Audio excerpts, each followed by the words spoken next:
আমি এখানে বড়দিয়া অফিসে কাজ করি, পরে পার্ট টাইম করি এই গাড়ি দিয়ে আর কি।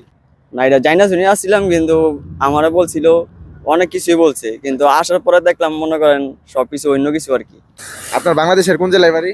নরসিংদী। নরসিংদী। সৌদি আরবে কতদিন আছেন? এই তো ভাই 3 বছর চলতেছে।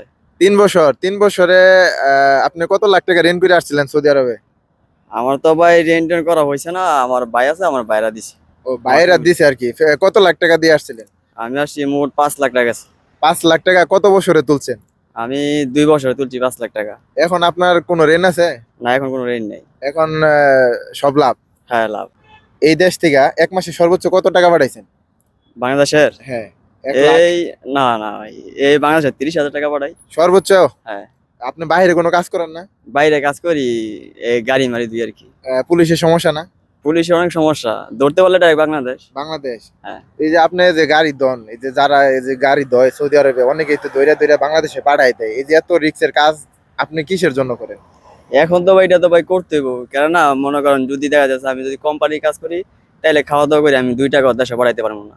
কোম্পানির কাজে যে টাকা পান ওই টাকায় কি আপনার খাওয়া দাওয়া হয়? হ্যাঁ, এটা তো আমার খাওয়া দাওয়া হয়। তাহলে আপনি কি জানে শুনে আসছিলেন? না, এটা জানি না, শুনে আসছিলাম, কিন্তু আমারে বলছিল অনেক কিছুই বলছে, কিন্তু আসার পরে দেখলাম মনে করেন সবকিছু অন্য কিছু আর কি। কে বলছিল, দালাল না আপনজন? না, আপন জনই। বিদেশ আনার পরে বুঝতে পারছি আর কি বিদেশটা কিরকম একটা জিনিস। আচ্ছা, তিনি জানে শুনে আপনারা ঠগাইছে? ঠগাইছে বলতে কি, এটা মনে করেন আমার নিজের এক কান্দা মনে করেন লাভ হয়েছে। আচ্ছা, কি লাভ হয়েছে? মনে হয় বাংলাদেশে থাকতে কোনো কাম কাজ করতাম না, হ্যাঁ। ঘুরছি, বাপের হোটেলে খাইছি, মার হোটেলে ঘুমাইছি। আচ্ছা, তো এখন তো দেখা যাইতেছে মাসে 30,000। এখন দিন শেষে মা বাবার মনে করেন টাকা পয়সা দিতেছি, মা বাবা খুশি, আমিও খুশি।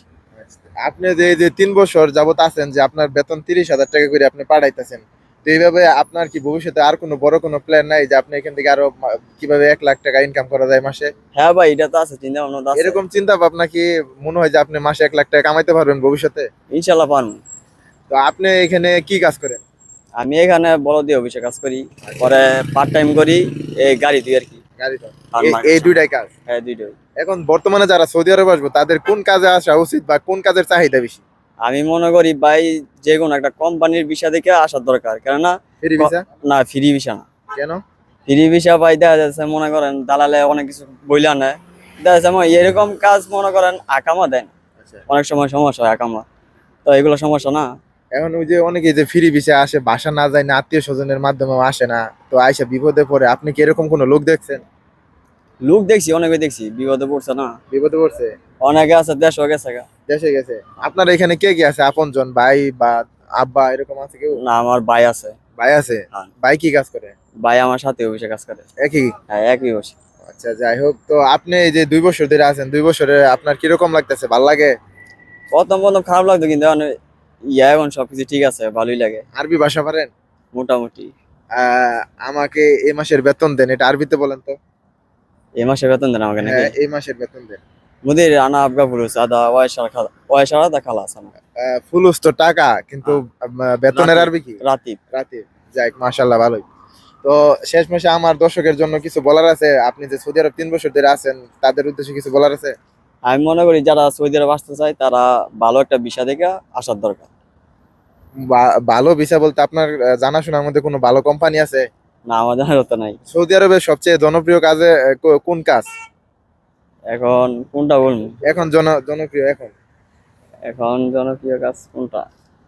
আপনার জানা মতে নাই, 3 বছরে দেখেন নাই? না, আমার জানার সাথে না। আচ্ছা, আপনার বাংলাদেশের কোন জেলায় বাড়ি? নরসিংদী। নরসিংদী। আপনার বয়স কত? আমার বয়স কত, 20। বাংলাদেশে কি করতেন? মানে কোনো কিছু করছি না, মাদ্রাসায় পড়ালেখা করছিলাম, পরে লেখাপড়া ছাড়িয়ে দিছি। লেখাপড়া ছাইরা দিয়ে বিদেশ আসছেন? এখন এই লেখাপড়া ছাড়িয়ে দিয়ে 2 বছর করছি। 2 বছর করছেন? হ্যাঁ। ছাইরা দিয়েছেন কে? যদি লেখাপড়া ধরে রাখতেন তাহলে কি ভালো হইতো না? এইটা তো ভালো হইতো, এখন তো বুঝতে এখন বুঝতেছেন? হ্যাঁ, বিদেশ আসার পরে বুঝলাম আর কি। আচ্ছা, যাই হোক, অনেক কথা জিজ্ঞাসা করলাম। যদি ভিডিওটা ভালো লাগে তাহলে অবশ্যই শেয়ার করে দিবেন, আর ভাইটির জন্য দোয়া করবেন, যেহেতু প্রবাসে আসছে, রেমিটেন্স যোদ্ধা, আমাদের দেশের জন্য রেমিটেন্স পাঠায়। আসসালামু আলাইকুম রহমতুল্লাহ।